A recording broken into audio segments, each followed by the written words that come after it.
자, 이제 마태복음 5장 4절부터 12절까지를 한꺼번에 쭉 읽어보겠습니다. 애통하는 자는 복이 있나니 그들의 위로를 받을 것이며 온유한 자는 복이 있나니 그들이 땅을 기업으로 받을 것이며 의에 줄이고 목마른 자는 복이 있나니 그들이 배부를 것이며 긍휼히 여기는 자는 복이 있나니 그들이 긍휼히 여김을 받을 것이며 마음이 청결한 자는 복이 있나니 그들이 하나님을 볼 것이며 화평하게 하는 자는 복이 있나니 그들이 하나님의 아들이라 일컬음을 받을 것이며 의를 위하여 박해를 받은 자는 복이 있나니 천국이 그들의 것이니라. 나로 말미암아 너희를 욕하고 박해하고 거짓으로 너희를 거슬러 보든 악한 말을 할 때에는 너희에게 복이 있나니 기뻐하고 즐거워한다 하라. 하늘에서 너희의 상이 큼이라. 너희 전에 있던 선지자들도 이같이 박해하였느니라. 이제 그 12절 보면은 하늘에서 너희 상이 큽니다 이렇게 이제 표현을 하시는데, 교계에서는 이 상이 구원이라고 하는 그런 그 개념을 가지고 있어요. 그게 이제 기독교계의 신학자들이 지어낸 논리인데, 구원을 얻는 문제와 큰 상을 받는 문제는 전혀 다른 개념이죠. 천국의 주인께서 천국 복음을 선포하기 시작하실 때 주님의 천국을 복으로 받을 제자들은 그 당시 예루살렘의 율법 종교인들이 아니고 그들에게 흑암의 그늘에 앉은 무지하고 무식한 자들이요 이방인들이라고 멸시와 존대를 받던 갈릴리 해변의 가불 땅과 사마리아 사람 중에서 주님을 메시아로 믿고 영접한 참 제자들이었다. 예루살렘의 그 성전에서 설교하는 그런 랍비들이 아니었죠.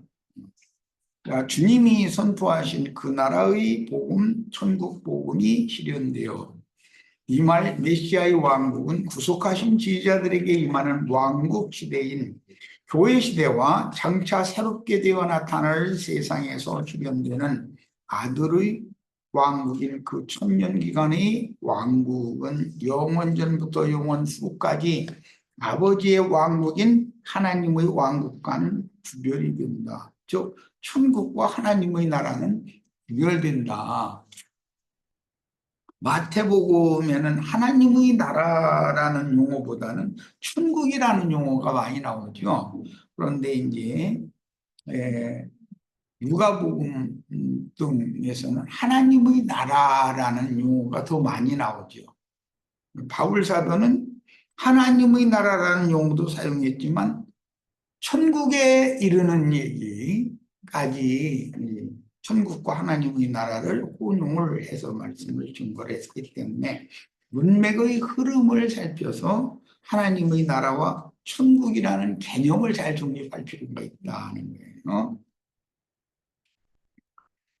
히브리서 2장 5절로 8절 하나님이 우리가 말하는 바 장차올 세상을 성경에 지금 장차올 세상이라는 말씀을 기록하고 있어요.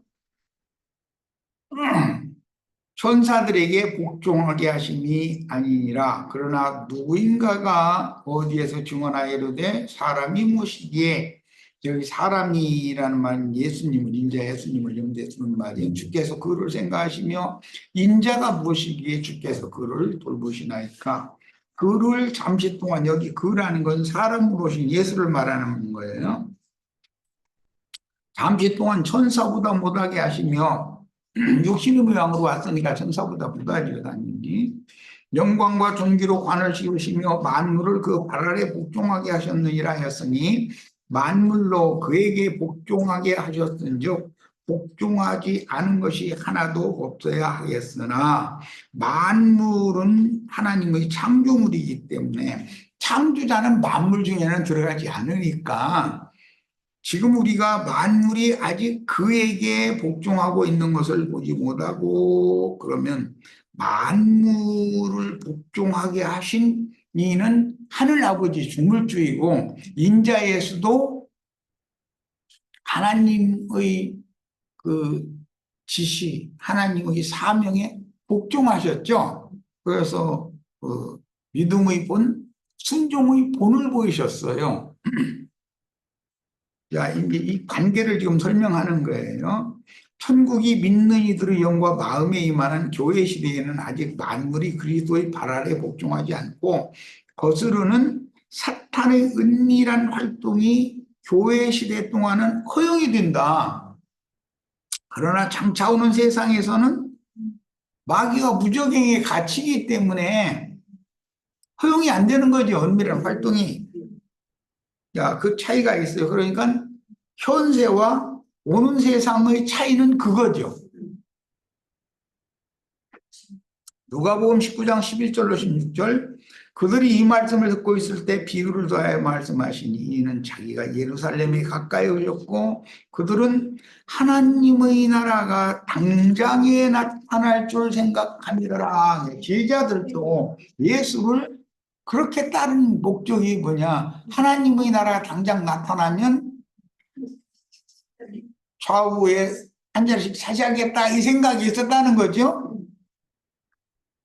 하나님의 왕국은 임하는 때와 기한이 정해져 있고 나타날 때가 있으므로 임할 때가 있고 나타날 때가 있다. 하나님 왕국이라는 건 있으므로 이 생에서 신앙생활을 하는 동안 충만하게 임해야만 오는 세상에서 그 영이신 주님과 함께 영광 중에 나타나서 천국을, 그분의 나라를 유업으로 받을 수가 있다. 이 생에서는, 현세에서는 임하는 주님을 충만히 영접 모셔드려야 되는 것이죠. 이것을 주님의 임재라고 그러는데 이게 파루시아라는 용어가 충만한 임재, 임하심을 말한다 이거예요.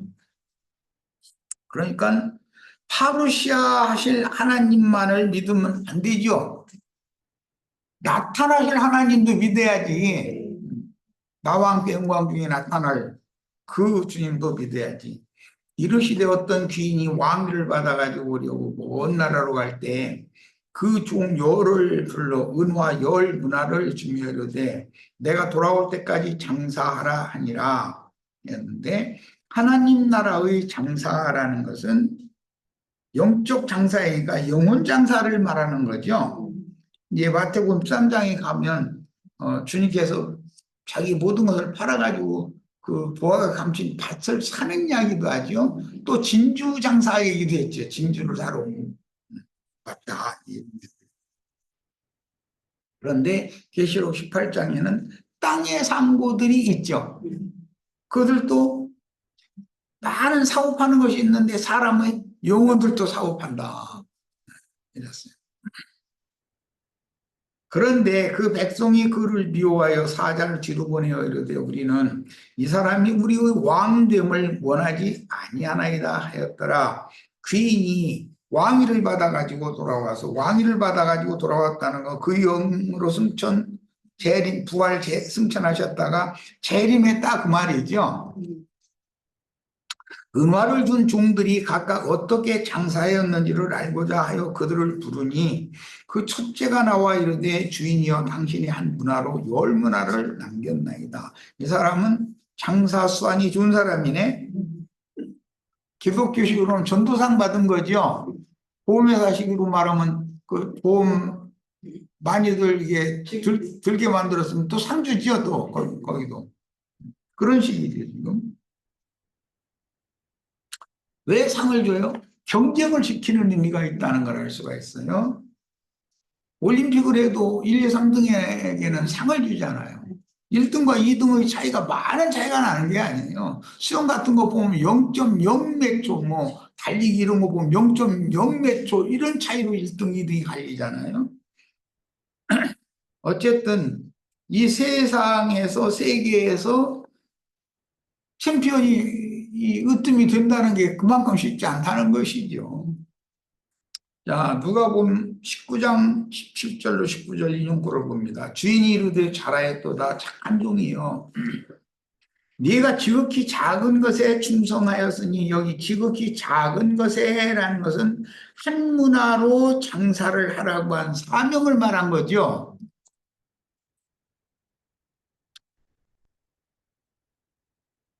예, 하나님의 큰 상을 받는 거에 비하면 이것은 너무 작아. 내가 한 공로는 아무것도 아닌데 하나님 앞에 받는 상은 큰 상이다. 지금 그 얘기를 하는 거예요.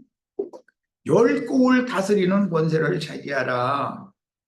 그 둘째가 와서 이르되 주인이여 당신이 한 문화로 다섯 문화를 만들었나이다. 주인이 그에게 이르되 너도 다섯 고을을 차지하라. 그런 걸 보면 상을 받는 문제는 열 고을도 받을 수 있고 다섯 고을도 받을 수 있고 누구나 똑같이 받는 구원과는 차이가 있죠, 분명히. 나 이런 것을 기독교계는 교리적으로 신학적으로 부정해버린다 이거예요. 그러다 보니까 그냥 저 예배당에 일당 오기만 하면 구원은 받은 거다 이거예요.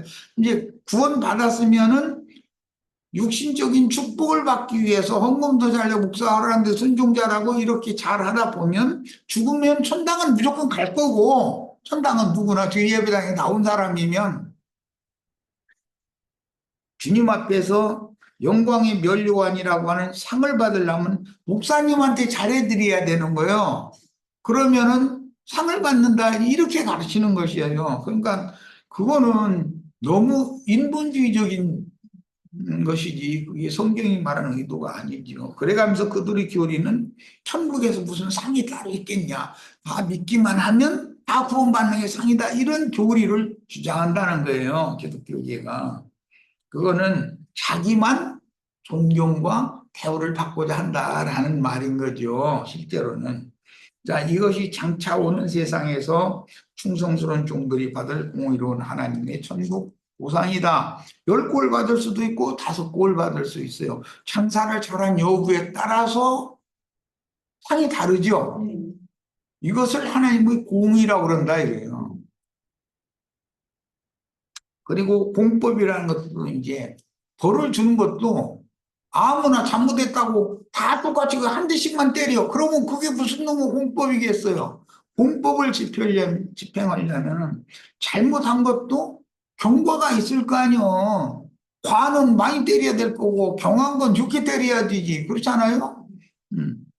그것이 하나님의 공의와 공법이라는 것도 우리는 예, 하나님의 성경의 이해를 할 때 하나님은 공평하게 믿는 자에게 구원을 주시는 면도 있지만 믿은 사람이 주님 앞에서 얼마만큼 충성스럽게 전도의 일을 잘 했는가, 이런 그것은 전도 일을 잘하는 수고를 한 것에 대해서는 상벌의 문제이지 그건 구원의 문제가 아니라는 거예요.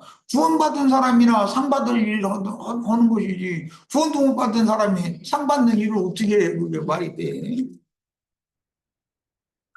자, 누가복음 21장 24절입니다. 그들이 칼날에 죽임을 당하며 모든 이방에 사로잡혀 가겠고 예루살렘은 이방인의 때가 차기까지 이방인들에게 밟히리라. 여기 보면 분명히 때라는 것이 정해져 있죠. 이방인의 때가 있죠. 분명히 이방인들의 충만한 수가 주 안에 들어오는 이방인의 때가 정해져 있습니다.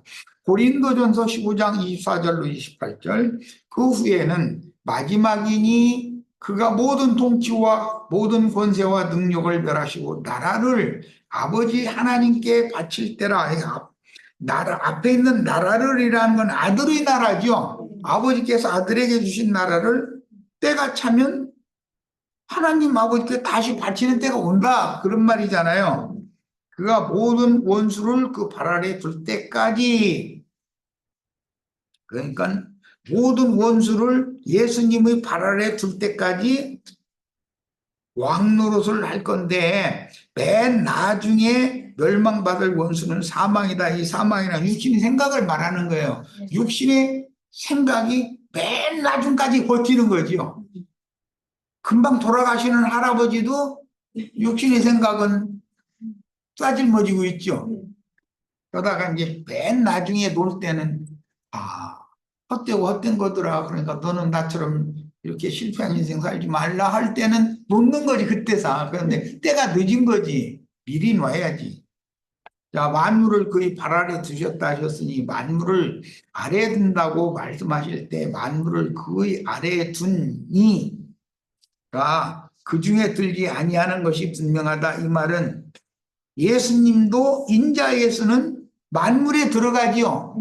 육신의 몸을 입고 있으니까. 그러나 예수 안에 계신 그 말씀이신 아버지는 창조주기 때문에 만물 안에 들어가지 않는다. 이거 스스로 있는 자지. 지금 그 얘기예요. 그러니까 최종적으로는 만물의 으뜸이신 예수님이 그 나라를 만물의 조물주께 바친 날이 오는데 그걸 하나님의 나라라고 그런다. 지금 이 얘기예요.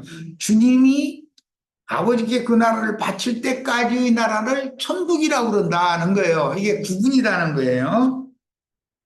만물을 그에게 복종하게 하실 때에는 아들 자신도 그때에 만물을 자기에게 복종하게 하신 이에게 복종하게 하리들이니, 이 말은 인자와 인자 안에 계신 말씀이신 성령으로 예수님은 영원히 잉태했는데 그 스스로 계신 말씀, 그 말씀이 성령이기 때문에 그 말씀과 말씀이 육신이 되신 예수의 관계는 엄격하게 구분이 된다는 얘기지요, 지금.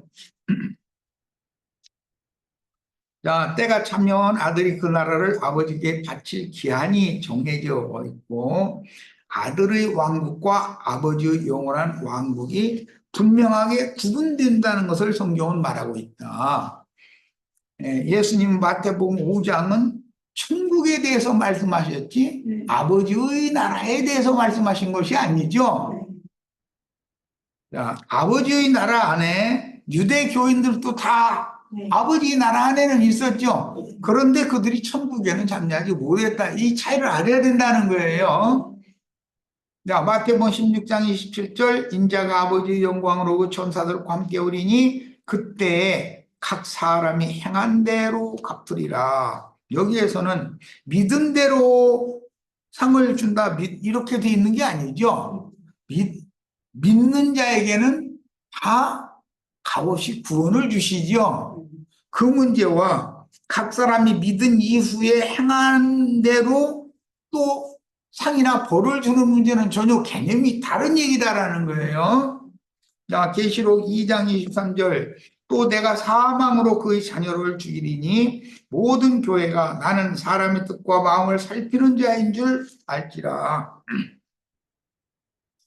인간의 사람의 뜻과 그 마음이 어떠함에 따라서 그가 어떤 생각을 하고 어떤 말을 하고 어떤 행동을 하면서 살기 마련이기 때문에 이것은 믿는 이가 믿었느냐 안 믿었느냐를 말하는 것이 아니고 믿는 이가 무엇을 어떻게 행했느냐를 말하는 거니까 이것은 교회 생활을 신앙생활을 어떻게 행했느냐 이런 말이에요. 유대교 생활을 종교 생활을 했느냐 그리스도인으로서 믿음 안에서 성령을 따라 행하는 그런 신앙생활을 했느냐를 가지고 이제는 그리스도 심판대에서는 이걸 가지고 믿었느냐 안 믿었느냐를 기본적으로 먼저 심판하고 믿었는데 어디에서 어떤 신앙생활을 했느냐라는 것을 안다 그런 말이에요. 분명히 성경은. 자, 계시록 22장 12절 보라 내가 속히 오리니 내가 줄 상이 있어. 분명히 상 주는 얘기가 나왔죠. 오늘 마태복음 그 5장 12절도 보면 상 받는 얘기가 큰 상 받는 얘기가 나왔잖아요. 그러면 믿어서 구원 얻는 문제와 상 받는 문제는 개념 자체가 다르다 말씀하시고자 하는. 상 받는 것은 박해받은 자들, 하나님 나라와 하나님 자신을, 주님 자신을 위하여 박해받으면서 이 천국 복음을 전파한 자들이 큰 상을 받는다고 얘기를 한 거잖아요. 그러니까 그건 믿느냐 안 믿느냐의 문제가 아니죠. 자, 계시록 22장 12절도 같은 개념이에요. 보라 내가 속히 오리니 내가 줄 상이 있어 각 사람에게 그가 행한 대로 갚아주리라. 여기 각 사람이라는 건 세상의 불신자를 여기서 포함하는 것이 아니에요. 전부 믿는 이들을 말하는 거예요. 그리스도 심판대라는 건 믿는 이들이 먼저 그리스도 심판대 서는 거예요. 하나님의 심판은 하나님의 집에서부터 하는 것이지 세상 나라를 먼저 심판하는 게 아니에요, 절대로. 자, 하나님의 집이라는 것은 세상에서 부름받아 나온 무리들인 교회잖아요. 교회로부터 심판을 한다. 거기는 믿느냐 안 믿느냐를 말하는 것이 아니라 상을 받을 자냐 벌을 받을 자냐를 말하는 거예요. 그리고 세상 나라는 건 어차피 그건 심판 아래 이미 놓여 있는데 뭐 거기서 뭐 가려내고 말 걸 필요가 뭐가 있어. 자, 이런 개념 정리를 잘 할 필요가 있어요. 천국에서 새 땅의 왕들이 누구는 10골, 누구는 5골을 다스릴 것이며 다스림을 받는 백성들은 달마다 생명나무 잎으로 치료를 받아야 하므로 다스린다라는 말은 병든 자들을 치료해 준다라는 뜻도 되는 것이죠. 예수님이 세상에 오셔서 많은 병든 자들을 고쳤는데 그게 다스리는 거죠. 천국의 다스림. 개념을 이해를 잘 하시기를 바라요. 그래서 몸의 구속을 받아 지천사들이 되어 기업으로 받은 새하늘과 새 땅 백성들을 다스린다. 다스리는 거는 치료해 준다라는 개념도 된다. 이것을 목양, 목자, 이걸 천국의 통치 다스린다 그런다고요.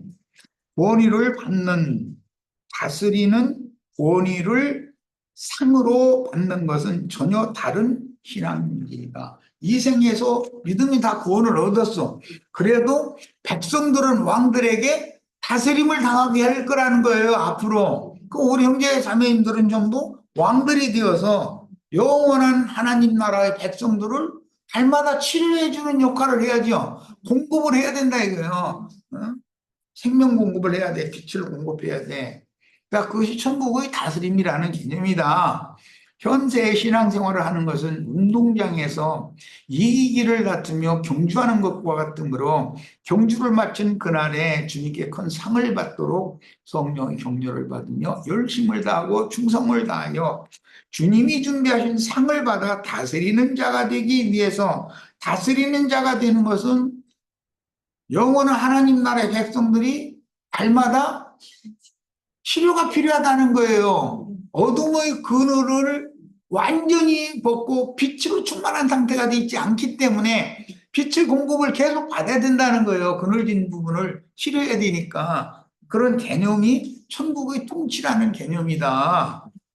자, 이제 고린도전서 3장 8절로 15절 봅니다. 심는 이와 물 주는 이가 한 가지이나 각각 자기가 일한 대로 자기의 상을 받으리라. 여기 일한 대로라고 하는 것은 이미 믿은 사역자들이 각자에게 맡겨진 사명을 어떻게 충성스럽게 수행했느냐 이 문제이지, 지금 여기에서 일한 대로라는 것이 처음 복음을 믿는 것을 말하는 것이 아니라고요.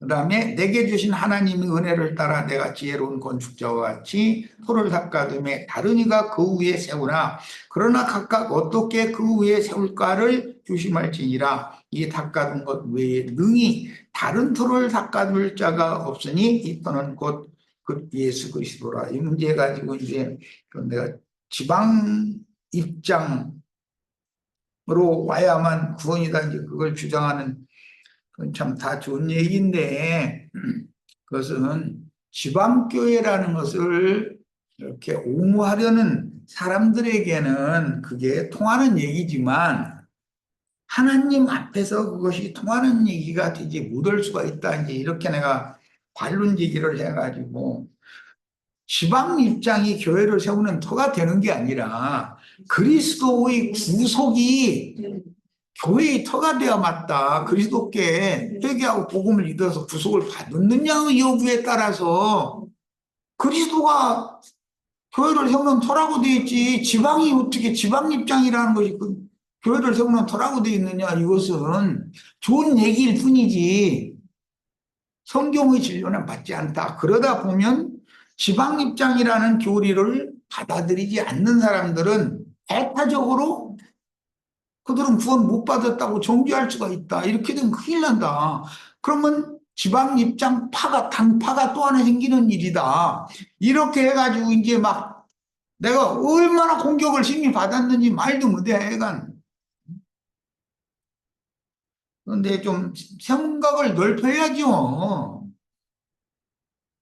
만일 누구든지 금이나 은이나 보석이나 나무나 풀이나 지푸로 이 터 위에 세우면 각 사람의 공적이 나타날 터인데 그날이 공적을 밝히리니 이는 불로 나타내고 그 불이 각 사람의 공적이었다는 것을 시험할 것이다.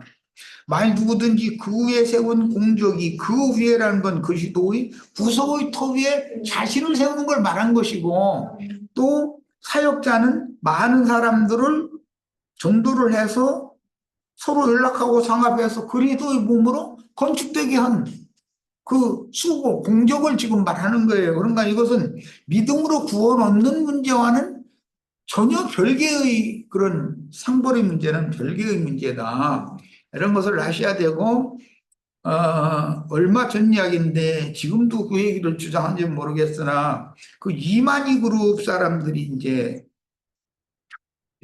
뭔 얘기를 하냐면 이 말세에는 이긴 자를 보낼 건데 그 이긴 자가 이만희라고 하지 않고 이만희 총회장님이시기 때문에 그분이 전파하는 말씀을 들어야만 구원을 받지 그분이 전파하는 말씀을 듣지 않으면 구원을 못 받는다 이제 이렇게 하길래 그러면 이만희 씨가 세상에 오기 전에 구원받은 사람이 있었어요 없었어요 그랬더니 한참 생각해 보더니 없었죠 이제 이러길래 됐다고 그만하자고. 그래서 내가 베드로와 바울과 요한과 이런 사도들은 구원 받았어요 못 받았어요 이만희 오기도 한참 전 2000년 전 사람들인데 그래서 못 받았대 이제.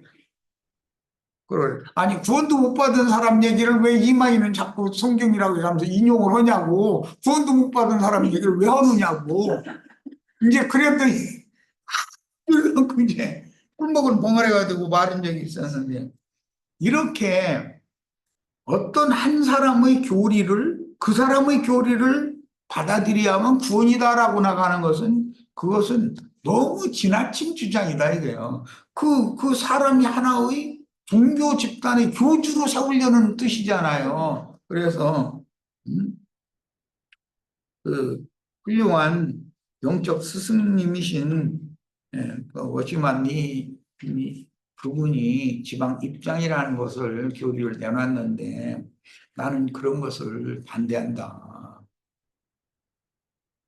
그분도 생각이 있어서 그 말을 사실 하게 된 거는 한 건물 4층인가 건물인데 1층에서 2층에서 3층에서 4층이 전부 예배당인데 장로교단, 감리교단, 침례교단, 지방교회 이제 있는 거예요. 이게 서로가 앞에서 그 주보 들고서 우리 층으로 들어가시라고 이렇게 하는 걸 보고 이거는 아니다 해가지고 이제 네 형님이 깜짝 놀래가지고 야 이것은 교파 분열을 해서는 안 되겠다 해서 성경을 찾아보니까 예루살렘에 있는 교회, 로마에 있는 교회, 고린도에 있는 교회, 뭐 에베소에 있는 교회, 이거 각 지방에 있는 교회로 모이면 장로교단, 침례교단, 성결교단 뭐 해가면서 다툴 필요가 없겠다. 모든 층이 다 지방교회 되면 되지 않냐 이제 이 생각이 떠올라가지고 그 교회를 만들었다는 건데 참 좋은 생각이에요.